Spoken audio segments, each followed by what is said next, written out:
Vamos fazer então, meus irmãos, nossa prece inicial, rogando a Jesus, nosso Mestre.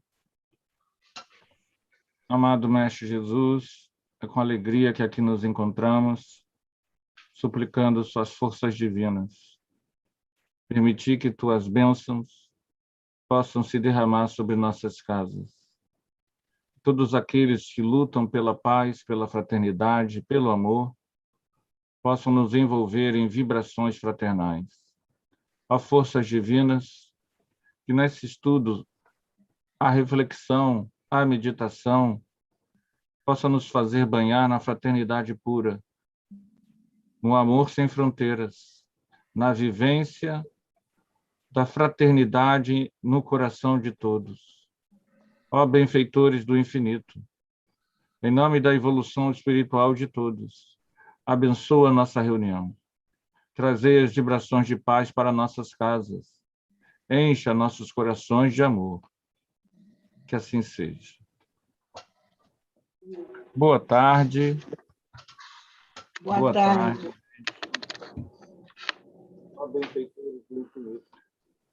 Boa tarde a todos. Boa tarde. Vamos estudar o espírito de Laporemé, né? Item 2. Boa tarde. Boa tarde.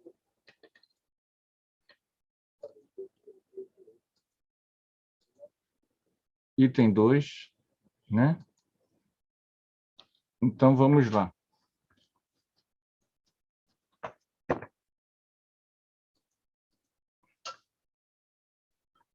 Precipitar um homem nas trevas ou em ondas de luz não dará o mesmo resultado? Num como no outro caso, esse homem nada vê do que o cerca e habituar-se-á mesmo mais facilmente à sombra do que a monótona claridade elétrica, na qual pode estar submerso. O espírito manifestado na última sessão exprime bem a verdade quando diz: ó, eu saberei libertar-me dessa odiosa luz. De fato,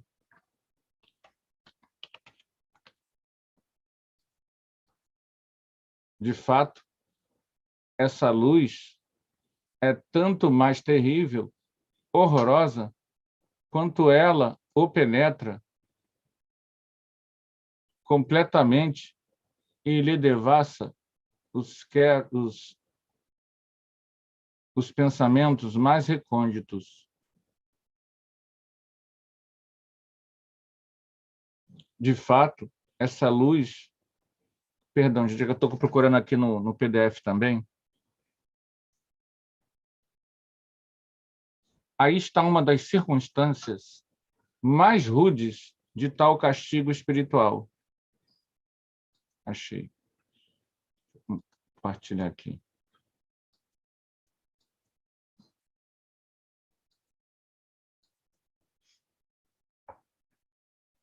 Está uma das circunstâncias mais rudes de tal castigo espiritual.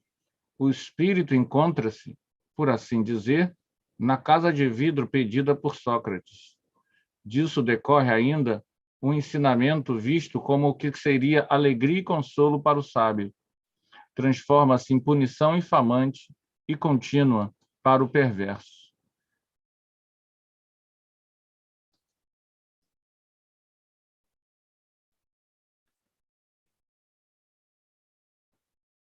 Para o criminoso, para o parricida, sobressaltado em sua própria personalidade.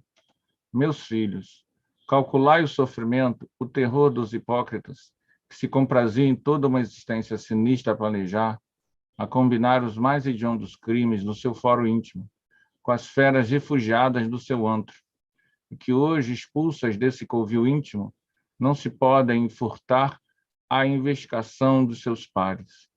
Arrancada que seja a máscara da impassibilidade, todos os pensamentos se lhe estampam na fronte.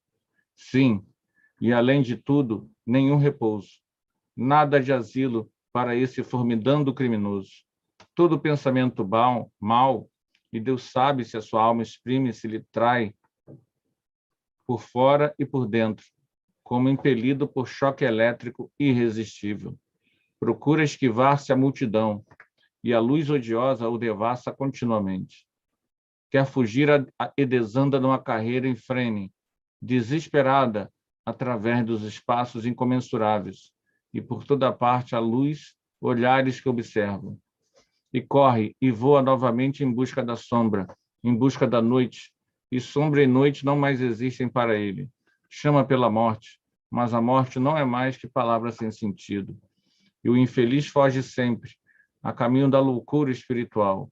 Castigo tremendo, dor horrível a debater-se consigo para se desembaraçar de si mesmo, porque tal é a lei suprema para além da terra.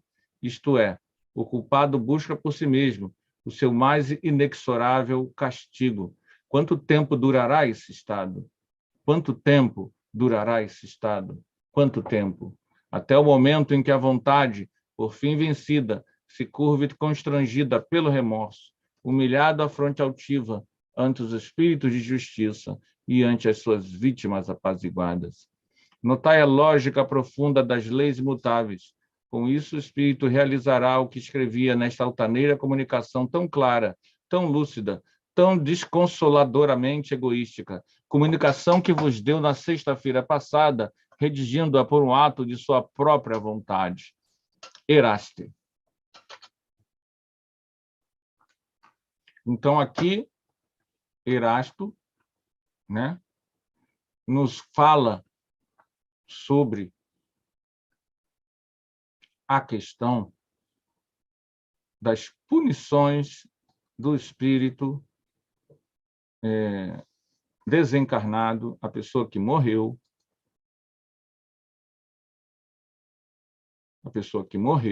mas que está sofrendo. Erasto vai nos falar sobre como esse problema atinge a consciência humana, como as pessoas que trazem consigo um inferno mental continuam presas a culpas, presos a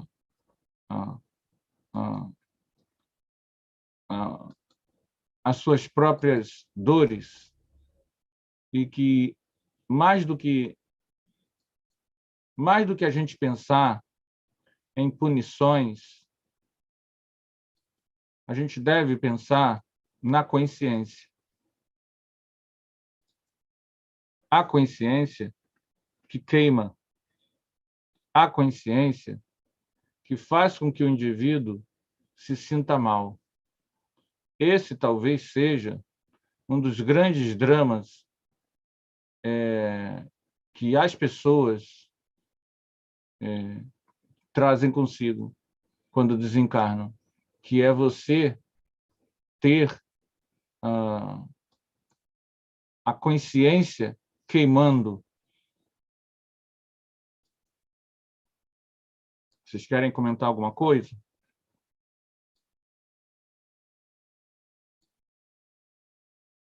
Cadê Laís, Feliciano? Ela não pôde vir, Anderson. Ela está um pouco cansada de ontem. Aí... aniversário. Ela fez aniversário. A gente ia bater o parabéns aqui, ela não veio. Aí resolveu descansar um pouquinho.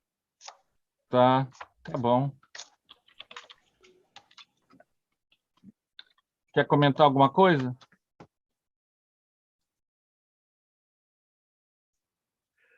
Olha, Anderson, esse nosso irmão aí, o Lapomé, como a gente já sabe, ele é nariz em pé, né? Então, ele mesmo diz que se livraria bem dessa odiosa luz. Vê só, se livraria, mas com todos os crimes que ele tem nas costas, com todas as coisas que ele vê as pessoas reclamando. Então, isso aí fica mais difícil, principalmente quando ele reclama da luz, que é terrível, polvorosa, e que o atravessa completamente. Mas isso você já falou alguma coisa, né, sobre o comportamento dele. Ele não tem assim uma ideia de ser mais tranquilo, de aceitar as coisas. Tem que ser como ele gostaria que fosse, mesmo carregando as culpas que ele tem em relação às pessoas que ele fez mal. Realmente, esse nome que ele carrega de endurecido não é à toa.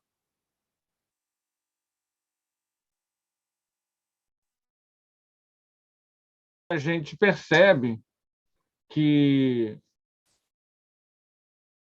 não importa aonde você vá quando estiver desencarnado.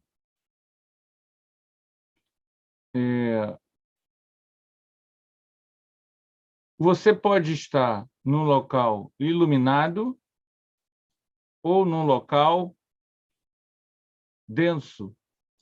Se você não estiver com a sua própria consciência tranquila, você não estará em paz.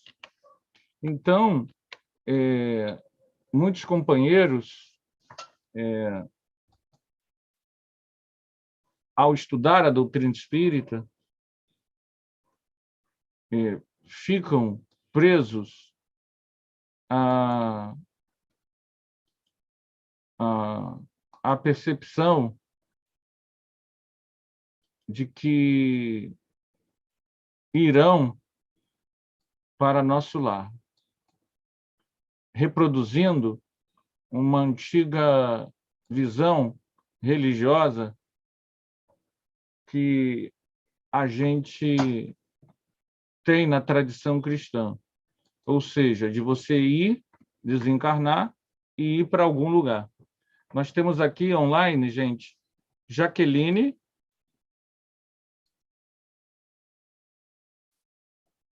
e Débora. Boa tarde, gente. Jaqueline e Débora, podem comentar daí, tá? A gente se vocês comentarem, a gente lê aqui para os comentários de vocês, tá bom? Então, Jaqueline e Débora estão assistindo a gente online. Se comportem. Né? Então... Boa tarde, Anderson. Estou aqui também, tá? Só que de câmera fechada, porque o trabalho não permite. Tá bom, tá bom. Mas eu não gostaria de ficar só assistindo pelo YouTube, não. É bom, para a gente ouvir depois, mas eu acho que ao vivo a gente tem mais chance de participar, embora eu tenha entrado atrasada, mas estou aqui. Não, com certeza. Tá? Olha a minha casa aqui, ó. Ó, a casa é sua. Tá, olha a minha casa aqui, tá vendo a minha casa aqui, ó? Tá linda, a casa é nossa. Tá linda. Gostei. Então, gente, tem pessoas que ficam pensando, para onde que eu vou quando desencarnar? Irei para nosso lar, Palmeirinha, Luz do Sol, Raio Brilhante, Vista Alegre, Irajá da Luz, Ipanema do Amor. Eu estou inventando, tá? A gente fica pensando para que colocar o espiritual a gente vai. Gente, presta bem atenção. Não importa. Você vai com você mesmo. E aonde você for, pode ser o lugar mais maravilhoso do mundo. Se a tua consciência não estiver em paz, você não vai estar bem. Então, Jaqueline falou que está comportada. Então, se você vai para um local maravilhoso, mas você não está bem, não sei se isso aconteceu com vocês, né? De repente, você ir para um lugar bom, um passeio, mas você não está bem. Acabou o passeio. Se você passar mal no passeio, você não está bem, né? Claro que vocês não vão passar por isso, mas tem gente que vai para passeio e enche a cara. E fica o resto do tempo passando mal, porque tomou todas. Então, acabou o passeio. Ou come alguma coisa que traz um desarranjo. Tem locais, tem países que você viaja, fazer turismo, e recomendam você não comer nada na rua. Absolutamente nada. Você já vai com os locais certos onde comer. Não que a comida lá toda é ruim. O nosso organismo não está adaptado. Então, tem coisas que você vai comer que seu organismo não está adaptado, você pode passar mal. Então, se você já conhece o seu organismo, você já nem come. Você vai e fica ali no tradicional. Porque se você não estiver bem, não importa onde você esteja. Não importa se o lugar é iluminado, se o lugar é denso. Agora, a grande verdade é que a maioria das pessoas que não estão bem, emocionalmente bem, nem vou dizer emocionalmente bem, que estão com muito ódio, com muito apego, com muito desejo, com muita coisa mal resolvida numa encarnação, elas vão para regiões em que já tem outras pessoas assim. E essas regiões, por acúmulo de pessoas, formam toda uma camada, uma estrutura, né? Então, o que a gente chama de umbral na verdade,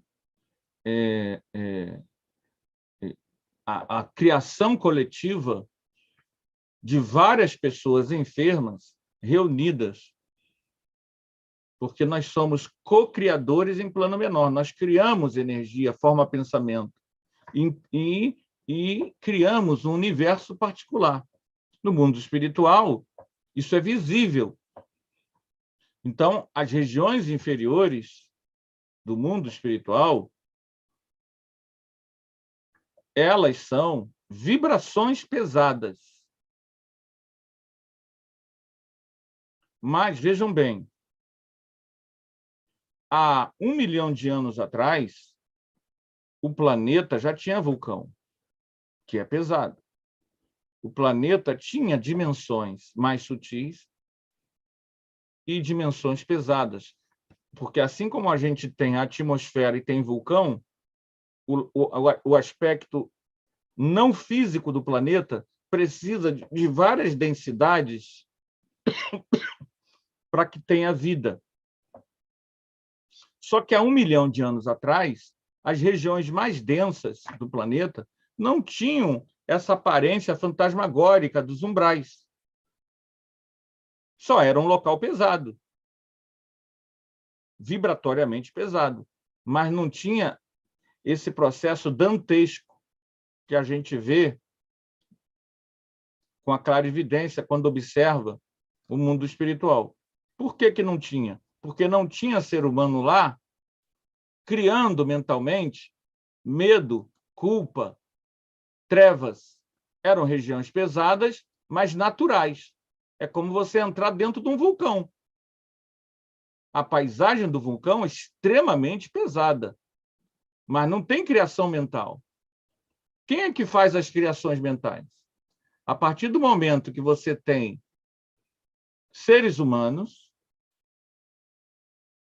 no planeta, seres humanos criando mentalmente formas mentais distorcidas devido ao seu processo de enfermidade, apego, raivosidade, brutalidade, selvageria, essas pessoas desencarnam e começam, graças à sua raivosidade, à sua virulência, à sua barbárie, a construir os umbrais com suas formas de pensamento. Então, ao longo dos séculos, dos milênios, com a presença humana, os seres humanos, eles foram construindo as paisagens mais horríveis e horrorosas dos umbrais. Nós construímos isso mentalmente. Então, todas essas regiões que a gente chama de umbral, essas regiões umbralinas, aqui a imagem, ó, nós construímos. Um dia, ninguém mais habitará essas regiões. E elas serão limpas. Limpas de toda a aparência negativa. Um dia na eternidade, lá longe. Toda essa sujeira que nós deixamos nessas regiões espirituais do planeta serão limpas um dia, quando nós não mais irradiarmos isso, porque elas só existem porque a gente continua irradiando. Se a gente não irradiasse, quando eu falo a gente, eu falo de todos os encarnados e todos os desencarnados do planeta. Essas regiões, não haveria ser humano lá naquelas regiões. As regiões voltariam a ser apenas um aspecto vibratório do planeta, mas não teria seres humanos culpados. Então, os umbrais, um dia, serão esvaziados. Deixarão até de existir enquanto esse nome, local de punição. Por que ainda existem? Porque ainda existem pessoas com esse tipo de pensamento. Ainda existe raiva, ainda existe guerra, ainda existe violência, violência, violência, violência. Então, essa energia alimenta a manutenção dessas regiões de culpa e de dor. Mas não necessariamente as pessoas, quando desencarnam, vão para lá. Não necessariamente. As pessoas, quando desencarnam, elas poderão, mesmo não estando bem, elas poderão ser socorridas. O mundo espiritual está sempre estendendo a mão. Cabe a nós irmos até as luzes do bem, do amor, da paz e buscar socorro. Por isso que, mesmo nas regiões mais pesadas, vai ter hospitais de tratamento, porque o mundo espiritual sempre, sempre está tentando tirar as pessoas de lá. Ao contrário do que se imagina, ninguém manda as pessoas para lá. É como, imagina a gente. Aconteceu uma grande tragédia num lugar. A gente vai lá para socorrer as pessoas. O umbral é uma grande tragédia coletiva. Então, os trabalhadores do bem, eles não ficam lá vigiando para ninguém sair. Eles tentam tirar as pessoas. O problema é que tem critério para te tirar. E qual é o critério? Perguntei a vocês. Qual é o critério?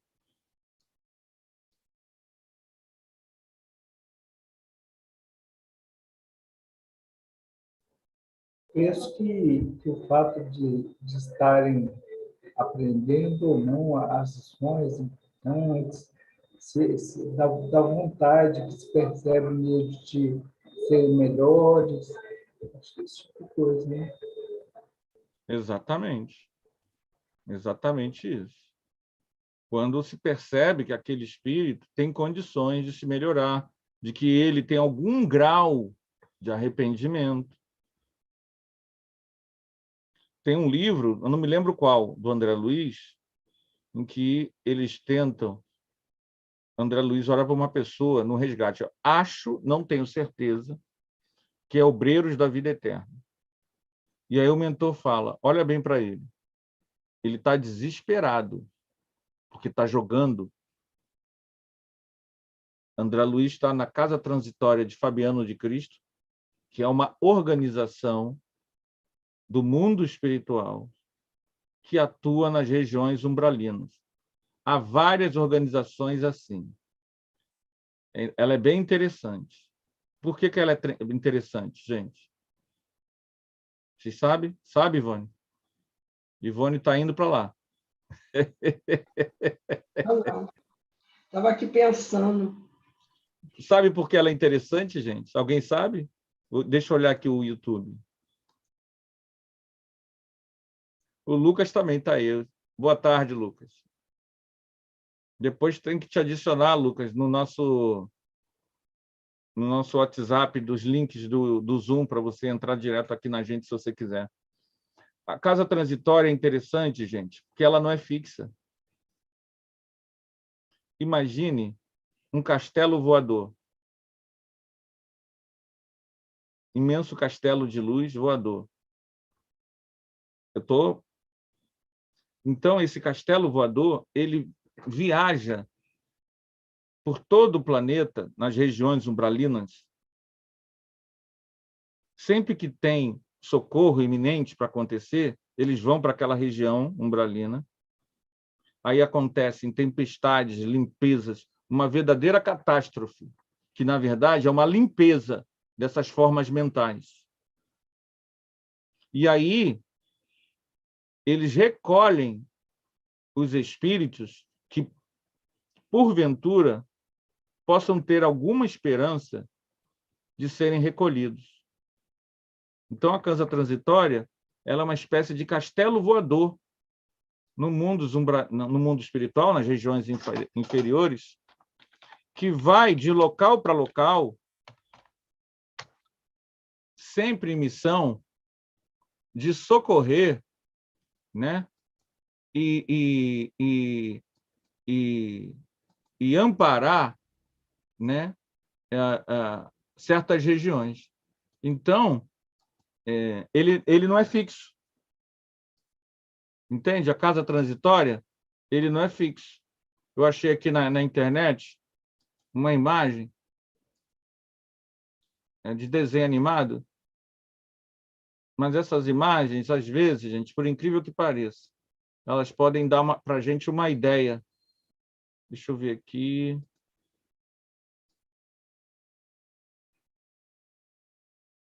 A ficção científica, às vezes, o artista esteve nesses locais e, na hora de desenhar, ele faz. Olha só que coisa boa. Interessante, né? O que vocês acham? Então, a casa transitória de Fabiano, ela voa de região para região, tá?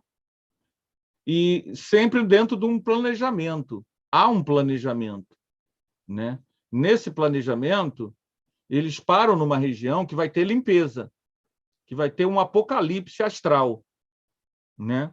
E aí os trabalhadores ficam atentos para poderem recolher as pessoas que estão em condições de serem resgatadas.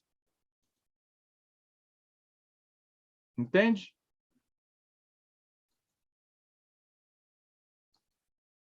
Outra figura aqui, ó, outra imagem. E eles vão de região em região, né? Recolhendo os espíritos das regiões umbralinas. Mostrando para a gente o quê? Primeiro, tem muito trabalho bom para a gente realizar para o bem da humanidade no mundo espiritual. E segundo, cai por terra aquela visão antiga dos espíritos, dos anjos, vingando e condenando as pessoas no inferno. É totalmente contrário. O trabalho educativo que professores fazem, né, nas salas de aula para com a humanidade continua lá no mundo espiritual. O trabalho principal da doutrina espírita, me parece, é uma espécie de desbarbarização das criaturas humanas, tentando levar para elas valores melhores. E isso, infelizmente, até uma vez um amigo meu debochou disso, é um trabalho de longa duração. Não é um trabalho rápido. É um trabalho de formiguinha. Ah, que o Lucas está dizendo para a gente, ó. O Lucas está falando com a gente aqui, gente, na internet. Vou até compartilhar para vocês lerem comigo, o pessoal do YouTube. Aí vocês no YouTube. Aí, Ivone. Aí, Carlos. O Lucas está dizendo aqui, ó. No filme Amor Além da Vida, retrata bem a condição do espírito no mundo espiritual.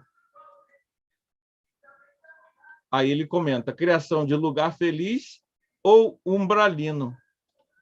Exatamente. Não é isso, gente? Não é isso aí? Vocês querem comentar mais alguma coisa da mensagem? Ou a gente segue? O que vocês acham? O que pega para mim é que sempre eu fico pensando que quanto mais se estuda, mais tem que estudar. Porque a cada momento que a gente parte para uma determinada diferença do que a gente tenha lido e tal, de alguma coisa que a gente desconhece, a gente começa a aprender coisas diferentes. Por exemplo, essa casa do Brasil é uma coisa que eu não tinha eu não tinha visto nada disso antes. Eu acho que requer muito estudo, né, para aprender. Verdade. E acho que nem sempre se aprende tudo, né? Tem que ir aprendendo o que dá. É verdade, é verdade. Eu, na época que eu li Obreiros da Vida Eterna, eu sonhava em ser trabalhador da casa transitória. Aquela vontade que se tem de sempre conseguir melhorar a vida do outro, né? É verdade, é verdade. É verdade. A gente faz aqui no Rio um trabalho de entrega de quentinha e o interessante da nossa entrega, eu não sei se outras fazem isso, é o kit higiênico. A gente faz a entrega da quentinha, de água e kit higiênico. Não deixa de ser um trabalho já, é um treino para um trabalho assistencial extrafísico, quando a gente estiver desencarnado. Isso é pequeno um trabalho, por enquanto ainda é. Se Deus quiser, a gente pode até, num futuro, crescer para uma coisa ligada, igual a do trabalho que o Leon Denis faz, quem sabe? Que é o da... Agora esqueci o nome. Que recebe as pessoas na casa espírita, as pessoas de rua. Tudo é um trabalho de formiguinha, né? Hoje a gente não tem poucos trabalhadores fazendo essa tarefa. Mas quem sabe no futuro, a gente enganjado, não expande essa tarefa de formiguinha para um socorro maior às pessoas de rua. Então, a gente já está treinando em vida e quando chega lá do outro lado, você tem currículo. Olha, eu trabalhei nisso aqui lá na Terra. Você pode, de repente, ter chance de trabalhar assim também, que se quiser, né? Continuar ajudando. É verdade. Então, vamos ler o outro item? Quando chega lá do outro lado... Vamos ler outro item? Deixa eu compartilhar aqui o livro. Livro, cadê você? Está aqui.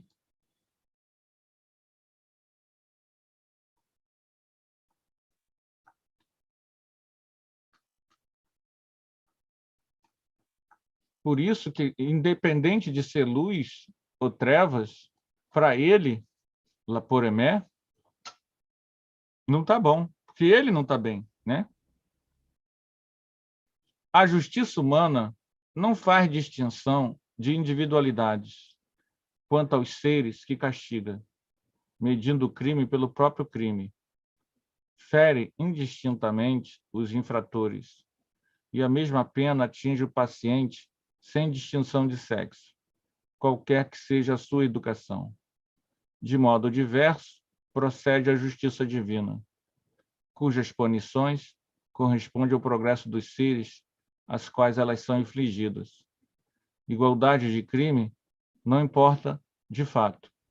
Igualdade individual, visto como dois homens culpados, sob o mesmo ponto de vista, podem separar-se pela dessemelhança de provações, imergindo um deles na opacidade intelectiva dos primeiros círculos iniciadores, enquanto que o outro dispõe, por haver ultrapassado esses círculos, da lucidez que isenta o espírito da perturbação. E, nesse caso, não são mais as trevas a puni-lo, mas a agudeza da luz espiritual que vara a inteligência terrena e lhe faz sentir as dores de uma chaga viva.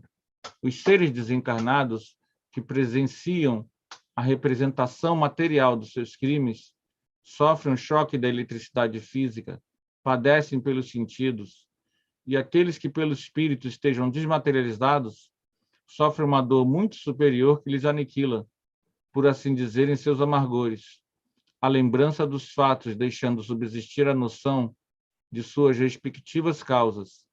Assim pode o homem, a despeito da sua criminalidade, possuir um progresso interno e elevar-se acima da espessa atmosfera das baixas camadas, isto pelas faculdades intelectuais sutilizadas, embora tivesse, sob o jugo das paixões, procedido como um bruto.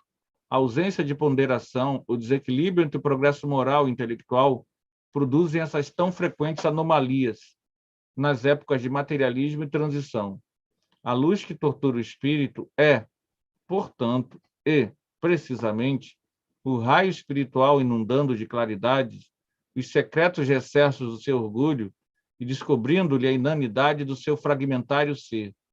Aí estão os primeiros sintomas, as primeiras angústias da agonia espiritual, e que prenunciam a dissolução dos elementos intelectuais e materiais, componentes da primitiva dualidade humana, e que devem desaparecer na unidade grandiosa do ser acabado. Jean Renaud. Então, aqui, esse irmão vai nos falar, basicamente, vamos comentar dentro do que a gente entendeu, tá? Que a mensagem dele é bem complexa. Vamos falar em cima do que a gente entendeu. Vocês também fiquem à vontade para, se perceberam nuances da mensagem dele, tá? Então, nosso irmão vai nos falar de uma coisa muito importante. O que acontece com o criminoso após a sua morte diferencia de criminoso para criminoso.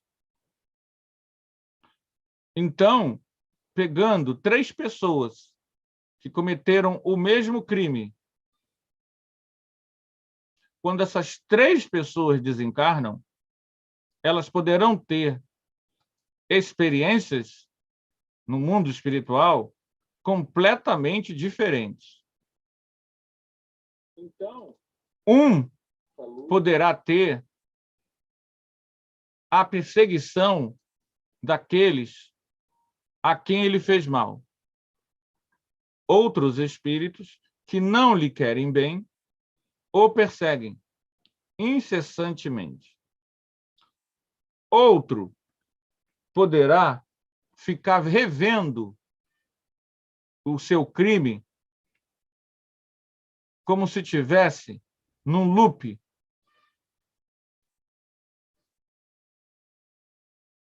Vocês conhecem o mito de Sísifo?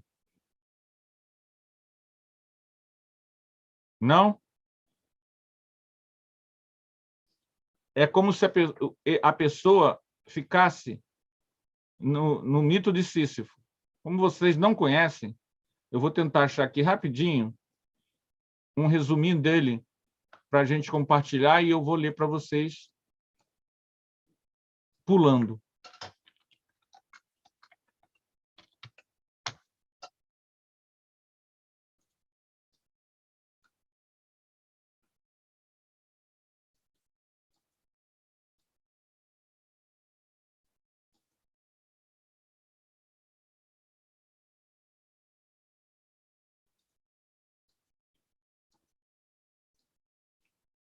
O mito de Sísifo, uma alegoria para o dia a dia humano. Há até mesmo a palavra inglesa, uma palavra inspirada no mito de Sísifo, Sísifan. A palavra descreve uma tarefa que não pode ser concluída, como tentar apagar um grande incêndio com um balde. A história dos famosos mitos da mitologia grega. Não tão famosos que vocês não conhecem. Segundo a mitologia grega, Sísifo era um rei astuto.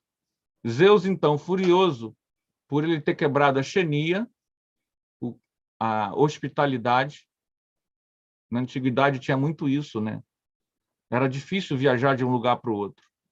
Então, várias culturas prezavam muito a questão da hospitalidade de quem chega. Então, Sísifo era um rei que quebrou isso. Ele não foi hospitaleiro àqueles que aportavam nas suas propriedades. Sísifo matava esses convidados. Mas Zeus não gostou, né, disso. Então, Zeus se elevou quando Sísifo disse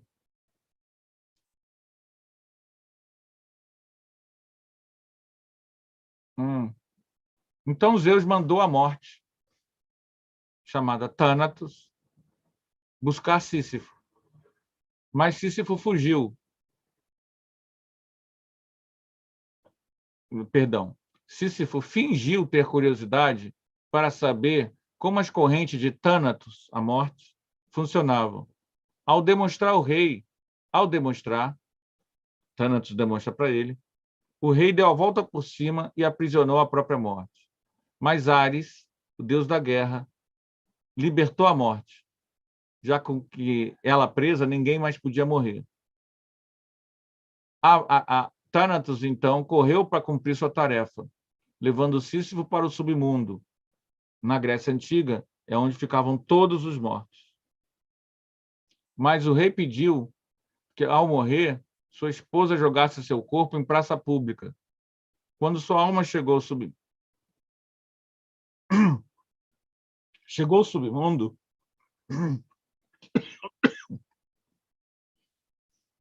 alguém podia continuar lendo?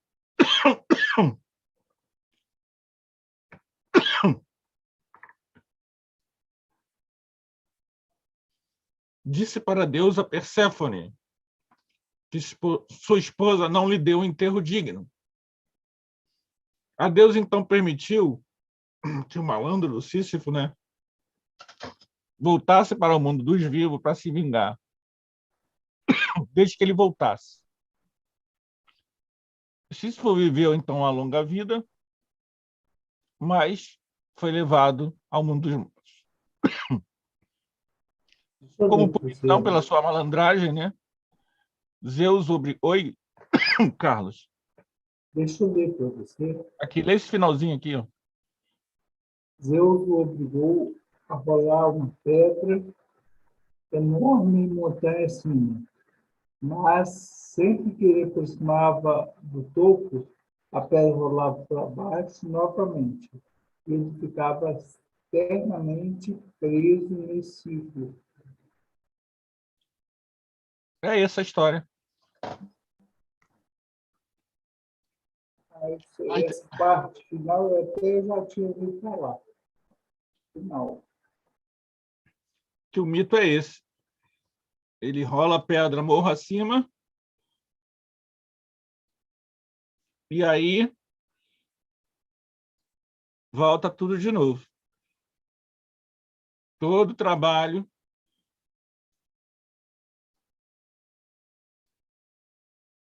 repetido. Aqui, compartilhar. Ó. Então, o trabalho de Sísifo é aquele trabalho repetitivo e inútil. No mundo espiritual, muitos espíritos criminosos ficam presos, como no mito de Sísifo, ao crime, e aquilo fica se repetindo enfadonhamente, sem que ele consiga sair daquilo. Então, no nosso exemplo, a gente falou um que foi perseguido, 3 criminosos que cometeram o mesmo crime em algum momento da sua vida. Um, quando desencarnou, foi perseguido por suas vítimas, que não o perdoaram. O segundo ficou preso a formas de pensamentos repetitivas do seu ato, como no mito de Sísifo. E o terceiro está bem, está numa colônia espiritual. Porque, apesar de ter feito o mesmo ato, ao longo de sua vida, ele tinha feito outras coisas e ele se arrependeu e tentou corrigir aquilo. Então, mas traz ainda, mesmo estando numa colônia espiritual, traz ainda remorsos, né? Remorsos. Então, o que acontece? Isso que a essência da mensagem está nos dizendo. As pessoas, devido a seu progresso espiritual, poderão ter destinos diferenciados. Algumas pessoas terão dificuldades no mundo espiritual em regiões que tudo vai parecer ser bem materializado. Então, muitas vezes, o sofrimento dessa pessoa é muito físico, entre aspas, né? E aí as pessoas estranham isso. Por quê? Porque não conhecem a realidade espiritual. Nada lá é físico, mas lá o mundo espiritual,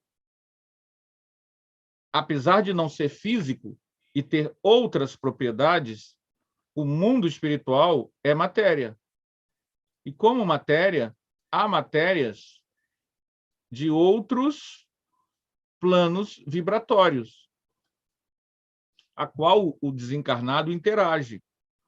Então, nessa interação, o desencarnado, naquele plano, poderá ter a ação daquele plano sobre ele. Então, há regiões, boa parte das regiões umbralinas, para o espírito que está lá, naquela frequência, são frias, são geladas, é comum. Então, nos muçulmanos, eles falam muito sobre o mármore do inferno, o frio do inferno, e eu não sei de onde veio essa tradição no Islã, mas o fato é que muitas regiões umbralinas são extremamente frias para quem está lá, vejam bem. Porque, na verdade, esse frio é vibração, não é algo físico, não é algo que o espírito está sentindo como a gente sente aqui, né? A gente sente aqui, para sentir o frio e o calor, o nosso organismo tem uma série de receptores físicos. Nada disso tem no plano espiritual. Nada disso tem no plano espiritual. O que você vai ter no plano espiritual é justamente receptores morais. Mas, apesar de não ser físico, ser moral, ele atua no espírito terra-terra como se fosse físico. Então, o espírito, uma vez lá, ele vai sentir frio, ele vai sentir calor. porque a vibração dele faz com que ele sinta isso. Um espírito tranquilo, um mentor espiritual, ele pode ir nessa região, ele não vai sentir nada. Ele não vai sentir frio, ele não vai sentir calor. Aquilo não o afeta, porque ele não está moralmente preso àquele processo. Então, aquele processo não o afeta. E nós, trabalhadores do bem, sentiremos mais ou menos conforme o nosso vínculo moral com aquela região. Então, por exemplo, eu desencarno, vou trabalhar na casa transitória de Fabiano. Vou nessa região, sinto um certo friozinho, nada que incomode, mas sinto um certo frio. Mas como eu estou desencarnado? É porque ainda há algum resquício meu, terra a terra, que me vincula àquelas sensações. Não sei se vocês estão entendendo, gente. Às vezes eu falo coisas e não sei se você... Está dando para entender, Carlos? Então, no mundo espiritual, você vai ter, nessas regiões inferiores, espíritos presos, vinculados a sensações que, em tudo, nós, com o nosso olhar, vamos dizer assim, é uma sensação física. Só que ele não tem corpo físico, ele tem perispírito. Como é que ele está sentindo isso? É porque, naquele plano, a sensação ela é captada em termos de vibração. Gente, a hanseníase, que é a antiga lepra, ela tira de nós a sensibilidade à dor. Então, os nervos que levam a informação da dor para o nosso cérebro estão anestesiados. Então, uma das formas de você identificar a hanseníase é essa, né? É você pegar... tem uma mancha aqui, né? Tem uma mancha aqui. Você pega um fósforo e aproxima. Se tu sentir calor, se tu sentir, que normalmente sente, né? Você não precisa nem acender o fósforo, tá? Acende o fósforo, apaga e vai. Se aquela mancha você não sentir nada, aí você pode até depois ir com uma agulha. Se tu não sentir nada na mancha, há risco sim de ser hanseníase, porque a hanseníase ela faz esse corte. Sem esses nervos, nós não temos sensação de dor. Muitas pessoas que pegam Covid perdem o paladar, o gosto e o cheiro das coisas. É uma dos sintomas. A Covid ela afeta neurologicamente os receptores do gosto e do cheiro, não em todo mundo. E normalmente, temporariamente. Há casos em que a pessoa ficou meses sem sentir nada. Tá? Vocês verem como esse troço é ruim. Então, porque a gente, sem esses receptores, não somos nada. Mas o desencarnado, ele não tem o corpo físico, mas ele tem um perispírito que funciona com receptores que não são físicos, mas que também são receptores de sensações. No caso do encarnado, por exemplo, você está numa reunião e o tempo não tem nada a ver com o tempo, você não está com febre, não está nada, e de repente você começa a sentir um frio que você não sabe de onde. Aí é diferente. Aí é energia. É diferente, mas nem tanto. Porque, na verdade, é a interação do teu corpo espiritual, perispírito, com o campo vibratório do fenômeno. Então, você pode sentir tanto muito calor quanto muito frio. Então, às vezes, até mesmo a gente orando, no nosso círculo de orações, intercessórias. A gente ora para uma pessoa. Meus irmãos, vamos orar para Anderson Fernando, esse irmão está precisando. Aí todo mundo ora, vamos orando. Deus, ajuda esse cidadão, ele ampara esse cidadão. Você sente frio, André sente calor. Por quê? São vivências individuais de cada médium, com as vibrações que estão sendo colocadas ou retiradas daquele indivíduo. Como esse processo é pessoal e como o trabalho na hora da oração e do passe à distância. Você está dando passe à distância e orando. Mesmo assim, nesse momento, toda a tua percepção extrasensorial, ou seja, percepção além dos 5 sentidos, visão, tato, paladar, audição, visão, tato, paladar, audição e olfato, que são sentidos físicos. Nós temos os sentidos não físicos, que são a percepção extrasensorial, ou seja, percepção para além dos sentidos físicos.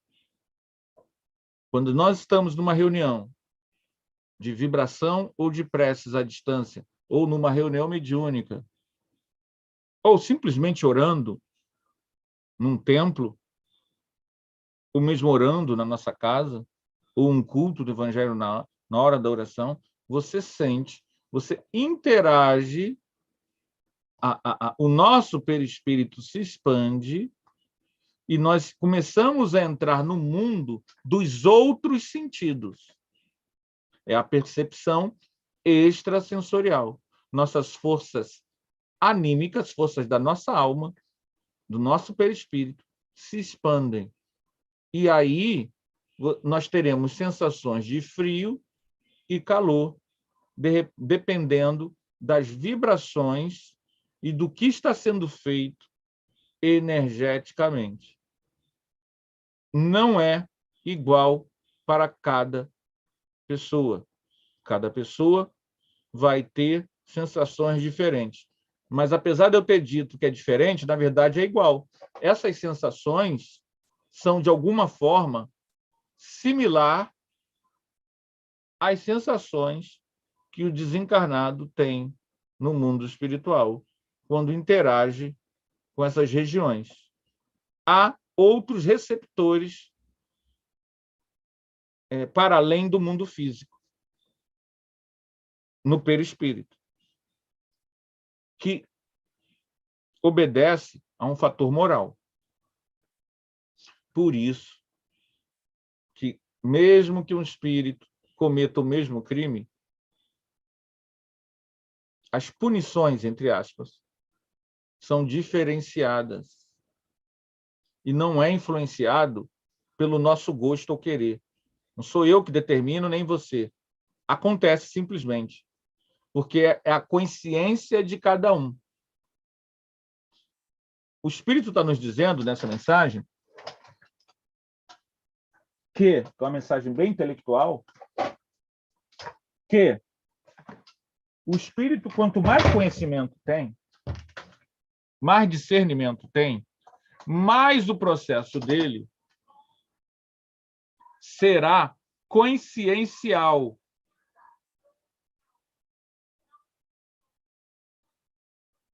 Então, quanto mais sensibilidade, quanto mais virtudes, valores você tem, né, mais você tem condições de um arrependimento moral.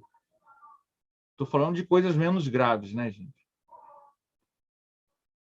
Quanto mais brutalizado o espírito, ele, justamente para que algum dia se desbrutalize, o processo dele tende a ser com sensações físicas lá no mundo espiritual. Então, quanto mais sensibilidade espiritual, não intelectual, corrigindo, não necessariamente intelectual, você pode ser muito intelectual e ser muito bruto, mas quanto mais sensibilidade, quanto mais consciência, quanto mais tendência a arrependimento aquela pessoa tem, menos físico, entre aspas, são as consequências da sua dor. Não quer dizer que sejam menores, porque a culpa é algo horrível, mas varia de pessoa para pessoa. Temos comentário aqui no YouTube. Vamos lá. Vamos ler o comentário do povo juntamente. Vamos ler juntos. Jaqueline comentou: diferente de nós, espíritas, o inferno é um lugar real, indo contra as leis de Alá, fazendo mal para o próximo. O inferno para eles é uma punição, a humilhação após a morte, queimando assim no mármore do inferno. É verdade. Os muçulmanos têm a mesma visão que os católicos e evangélicos e outros povos. É uma punição. Hoje, com a doutrina espírita, a gente sabe que o inferno é um processo que existe, mas é temporário. As regiões inferiores, que são popularmente chamadas de umbral, elas são temporárias, porque elas são conscienciais. Elas são, acima de tudo, um trabalho de consciência. E a pessoa vai para lá não porque alguém está mandando. É uma punição, sim, mas não é uma punição de fora de alguém. Quando eu falo de fora, é de alguém de fora.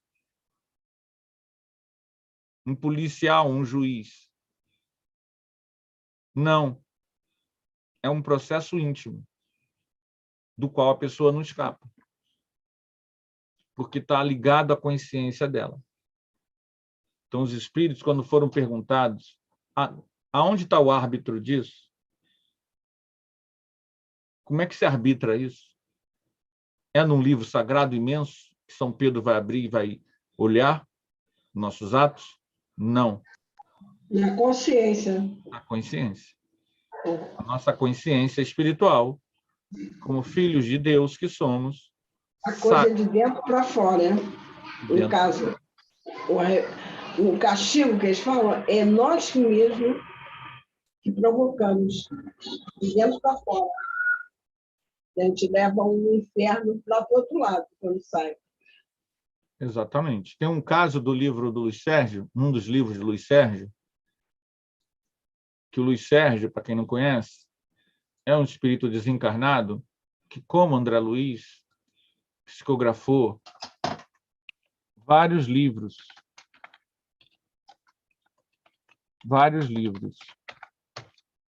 E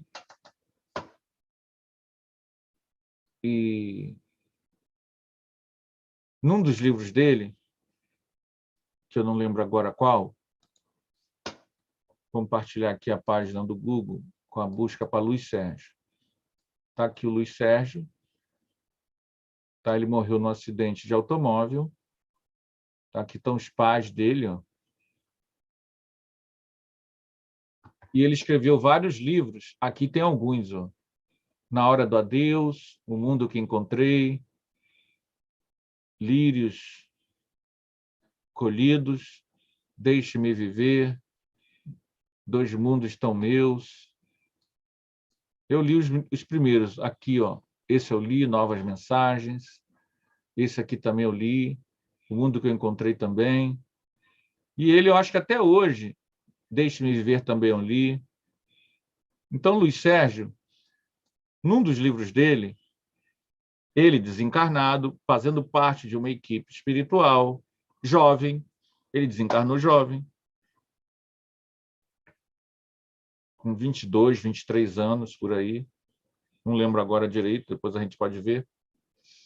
Ele fala que ele está numa casa em Brasília E a senhora, a jovem senhora, muito bonita, encarnada, foi dormir. Quando a senhora saiu do corpo, porque a gente sai do corpo quando dorme,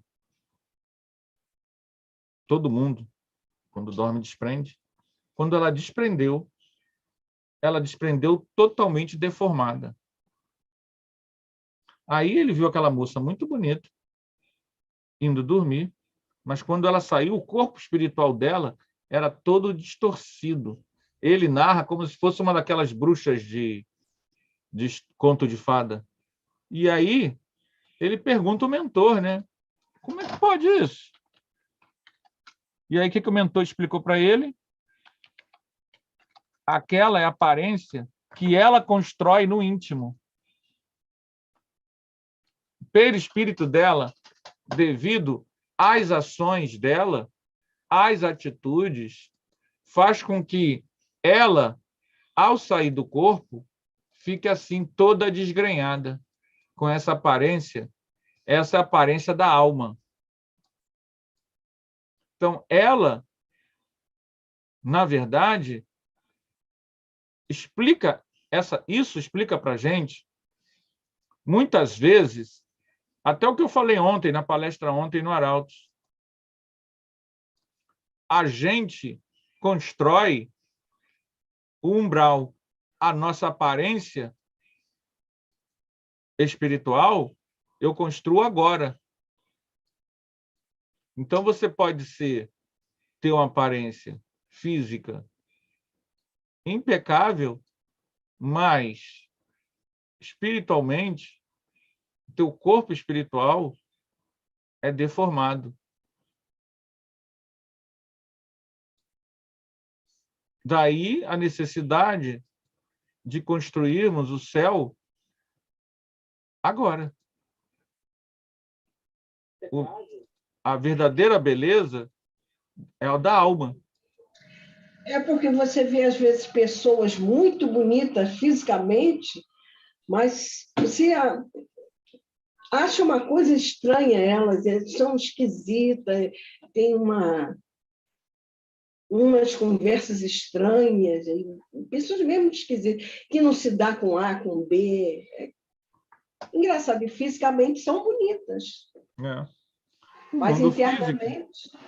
O mundo físico, ele tem um poder de sedução que nos leva, né, ao cuidado com a aparência. Isso é normal. Não há nenhum problema com relação a isso. O problema é que isso não tem nada a ver com caráter, né? A aparência física nada tem a ver com caráter, nem para o bem e nem para o mal. A pessoa pode ser impecável fisicamente, mas a alma atormentada, exatamente. A pessoa pode estar com a alma atormentada. Às vezes, a supervalorização da aparência já é, em si só, um tormento da alma. Não estou dizendo que a gente não tem que cuidar da aparência, não é isso. Só que isso não vai influenciar na aparência espiritual. Né? Cuide da sua aparência física, faça exercício físico, coma o que os médicos dizem que a gente tem que comer, que a gente não gosta, mas é o que a gente tem que fazer. Mas, no que tange a questão moral, os valores são outros. Por isso que a gente precisa entender que tudo que eu faço com as pessoas, com o mundo, tudo que eu irradio, penso, falo, atinge o mundo, ajudando ele a melhorar ou sujando a ambiência do mundo e das pessoas. Ao fazer isso, automaticamente, a minha consciência divina faz gravar no meu perispírito. Se eu jogo para o mundo bons valores, se eu jogo para as pessoas bons sentimentos. Meu perispírito brilha, ele se expande. Se isso for um ato contínuo, diário, e aí a gente começa a entender o que Jesus diz, amar a Deus e amar ao próximo. Se eu amo a Deus, ou seja, a vida, o planeta, as coisas que Deus criou, e amo o próximo, ou seja, o espírito imortal que Deus criou, eu expando sentimentos de luz. Quanto mais eu fizer isso, mais meu perispírito brilha, mais eu recebo bênçãos, mais os meus caminhos se abrem, mais eu tenho amparo e ouço, tenho sintonia com o amparo. Agora... Oi, pode falar. Lembrei agora de uma parte do livro, que eu não sei nem de quem falou isso, mas que fala assim que o que a gente leva dessa vida é a vida que se leva. Tá por aí, né? Exatamente isso. É exatamente isso. O que a Não sei gente se leva pela dessa vida... pessoa. E é sábio, né? É extremamente sábio. O que a gente leva dessa vida é a vida que a gente leva. Que é o céu ou o inferno, que você constrói com as suas ações, né? Se eu faço mal a alguém, automaticamente o meu perispírito grava aquilo. Então, amar ao próximo é inevitável na nossa jornada terrena. Porque tudo que eu faço a vocês, a qualquer um, da menor das criaturas, eu estou fazendo a mim. Então, a gente precisa começar a entender isso para poder...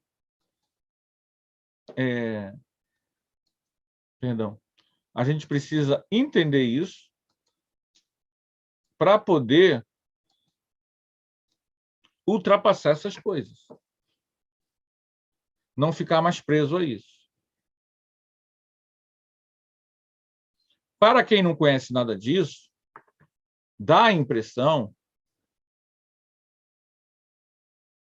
o Lucas falou assim.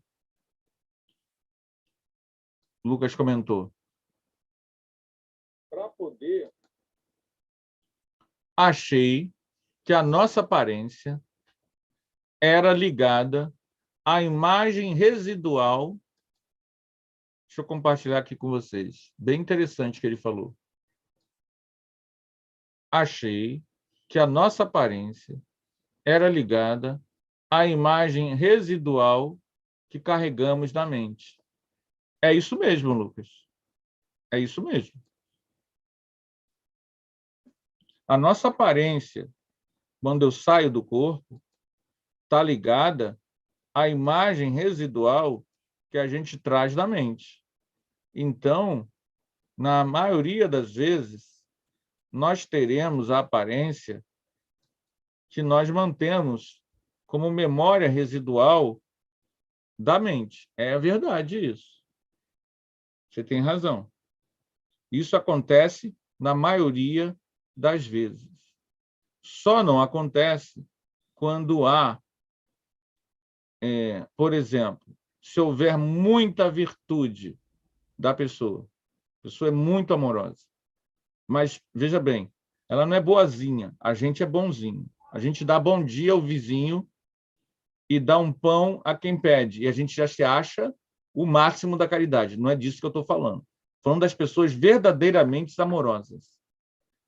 Essas, quando desencarnam, para além da aparência residual, serão luminosas. Haverá uma beleza que sai do íntimo.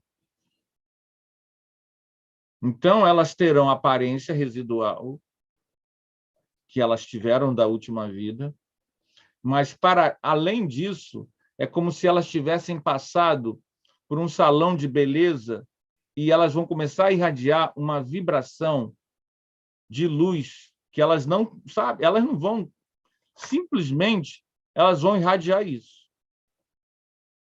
E o contrário, que é o caso que eu contei, também. As pessoas que trazem consigo tormentos graves da alma, mesmo que tenham uma aparência impecável, ao desencarnarem, terão aquela aparência de fundo, mas distorcida, deformada, esgrinhada, né? Terá uma aparência ruim. Isso é extremo. Então, vamos fazer um gráfico. Nesse gráfico, vamos fazer o seguinte, nesse gráfico. Vamos dividir em 3 partes. A parte boa, a parte mediana e a parte ruim. A gente vai perceber que nós vivemos em extremos. Perdão. A gente vai perceber que nós não vivemos em extremos. Nós não vivemos em extremos. Entendeu? A gente não vive em extremos. A maioria das pessoas, elas viverão no meio termo. Entenderam? Nós vamos ficar naquela meiuca entre uma parte e outra. Nós não vamos conseguir, por exemplo, vai ser mais ou menos 20%. Porque eu não estou conseguindo abrir aqui o negócio de gráfico. Para fazer o desenho.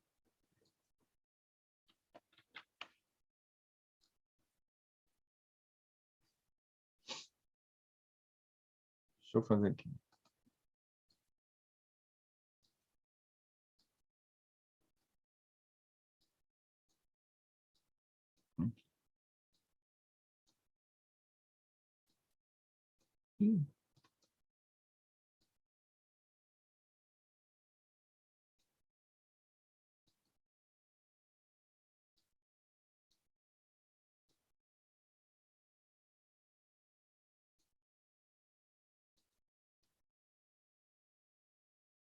É rápido, gente. Nosso tempo está acabando. É só para explicar o que eu estou falando. Então, aqui...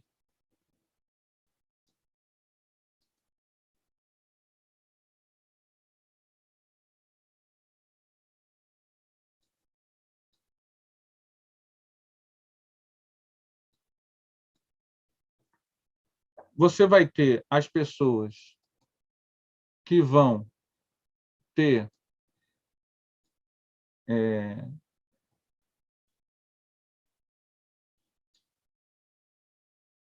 na parte de baixo do gráfico, aqui,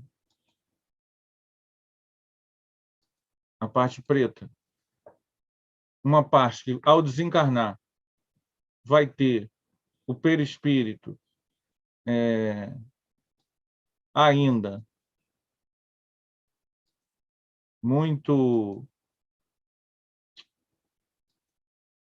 deformado, em algum nível de deformação. A parte do meio somos nós. A maioria que não vai ter maiores alterações perispirituais. Vão manter essa imagem residual que o Lucas lembrou bem. Ou seja, eu vou desencarnar e vou manter exatamente a mesma aparência. Isso aqui é porcentagem das populações, tá? E a parte de cima, aquela que eu falei, que a pessoa sai luminosa. Então, os dois extremos são minoria. É isso que eu estou querendo falar. A maior parte dos casos, 90% das pessoas, vão estar nesse meião aqui. Vão desencarnar com a imagem residual e vão manter exatamente a mesma aparência. Tá? Agora, haverá casos em que a pessoa assassina, envenena, a pessoa faz um horror, ela vai ter uma deformação perispiritual. Então, mesmo que ela tenha aquela aparência dela em vida, vai ter aquela aparência como se ela estivesse extremamente doente, até níveis de deformação horrorosos.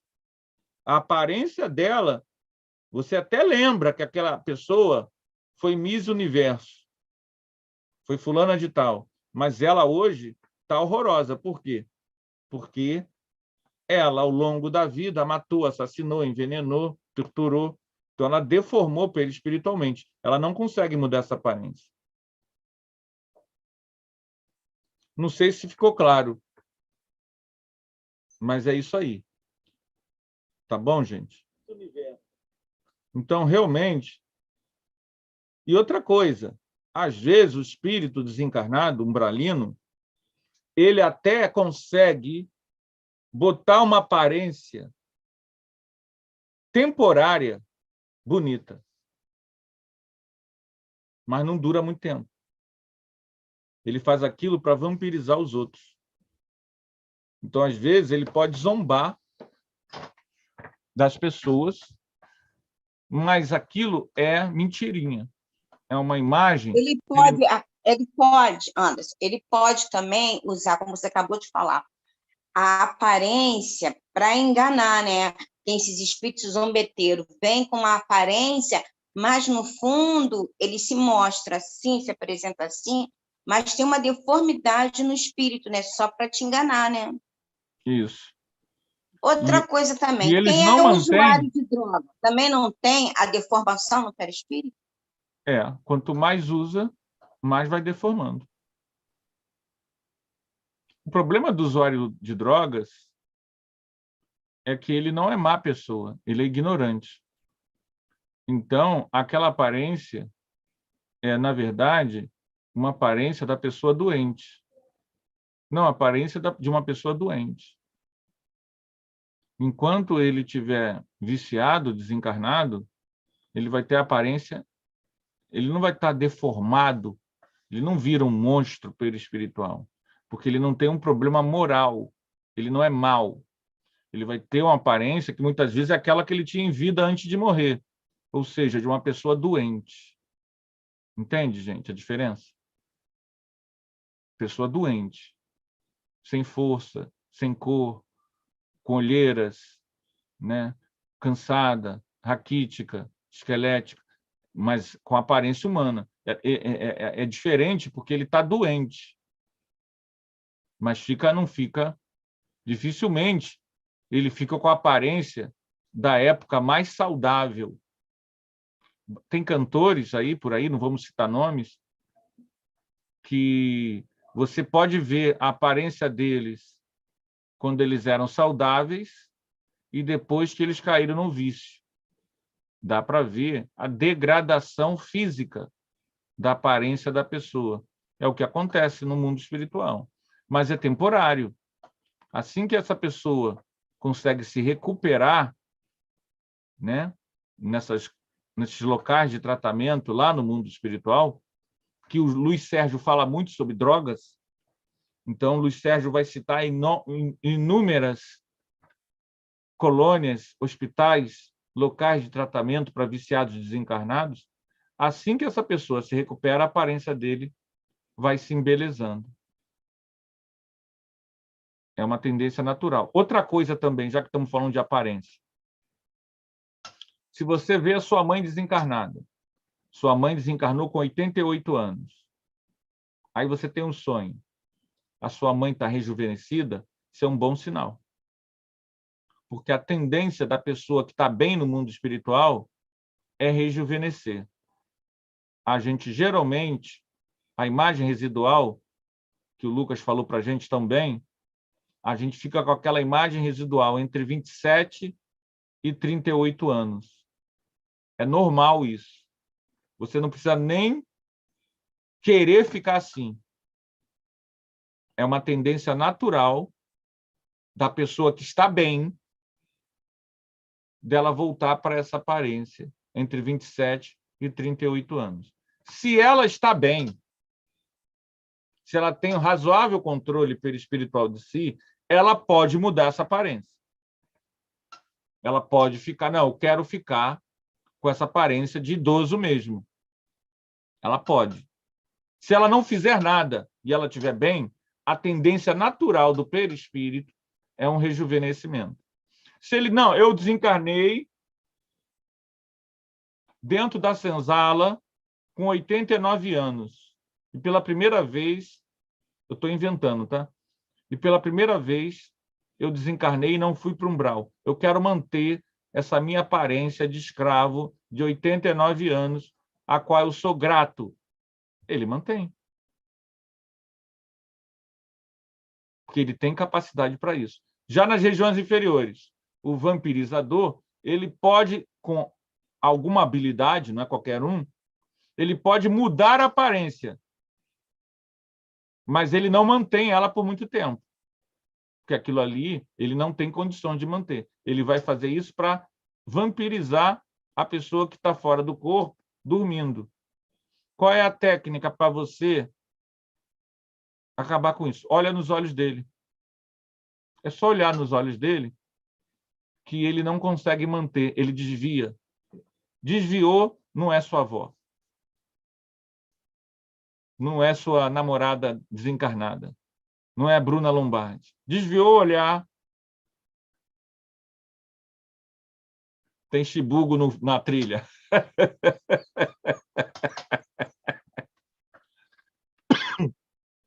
Gente. A Bruna está viva. Gente, vamos encerrar aqui. Agradeço a presença aí de todos. O Lucas escreveu aqui, bem claro, está bem claro. Queremos agradecer aí a presença da Jaqueline, do Lucas, da Débora e de todos que estão nos assistindo. É um prazer estar aqui. Para nós é muito gratificante o conhecimento espírita e a gente está compartilhando, porque é um ato de carinho, de amor. E se a gente puder, de alguma forma, ser útil com essas reflexões que possam ser úteis para vocês e para todos nós. Eu vou pedir a Andréia para fazer a nossa prece final. Andréia, por favor. Pode ser? Pode ser. Senhor, te agradecemos esses instantes que estivemos aqui reunidos, com todo esse aprendizado, que possamos, Senhor, refletir e nos melhorarmos a cada dia que passa, para, ao desencarne, estarmos melhor no mundo espiritual. Agradeço, Senhor, todos esses conhecimentos que estamos tendo oportunidade de recebê-los. E agradeço, Senhor, pelo dia, pelo ar, pelo pão, por todos nós aqui, agradecendo a Deus. Muito obrigado, Senhor, pela tarde de hoje. E que assim seja, Senhor, graças a Deus. Boa tarde, gente. Terça-feira que vem estaremos aqui, se Deus assim permitir.